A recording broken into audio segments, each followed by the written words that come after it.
पुराने ज़माने में एक बादशाह ने अपने सिपाहियों से कहा वो जंगल के पास से गुजरती हुई सड़क के बिल्कुल दरमियान एक बड़ी सी चट्टान रख दे। बादशाह खुद करीबी झाड़ियों में छुप गया। वो देखना चाहता था कि कौन इस चट्टान को रास्ते से हटाकर लोगों के लिए आसानी पैदा करता है। बादशाह के दरबारी उमरा, शहर के बड़े बड़े ताजर और उलमा चट्टान के पास पहुंचकर दाएं बाएं से होकर गुजर गए।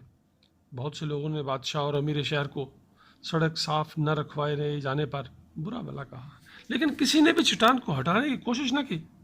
फिर ऐसा हुआ कि किसान अपने सर पर सब्जियों का एक बड़ा गट्ठा उठाया आया। चट्टान के पास पहुंचकर उसने अपना गट्ठा नीचे ज़मीन पर रखा और चट्टान को एक तरफ हटाने की कोशिश शुरू कर दी। काफ़ी कोशिश के बाद वह बिलाहर चट्टान को एक तरफ हटाने और रास्ता क्लियर करने में कामयाब हो गया। जब वह अपनी सब्जियों को गट्ठा उठाने लगा तो उसने देखा कि जहाँ चट्टान पड़ी हुई थी वहाँ एक पर्स पड़ा हुआ है। पर्स में सोने के सिक्के थे और बादशाह की तरफ से एक पैगाम लिखा था कि ये सोने के सिक्के उस शख्स के लिए हैं जो चट्टान को हटाकर रास्ता साफ करेगा।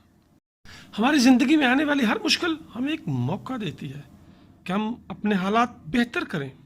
जबकि सुस्त लोग शिकायत कर रहे होते हैं, कुछ लोग अपने लिए मौके पैदा कर लेते हैं। इसलिए हर मसले को मुस्बत नुक्ता नज़र से देखा जाए, आगे बढ़ने और अपने आप को बेहतर बनाने के मौके के तौर पर। और कुरान पाक के अल्फाज में तर्जुमा, हर मुश्किल के साथ आसानी है।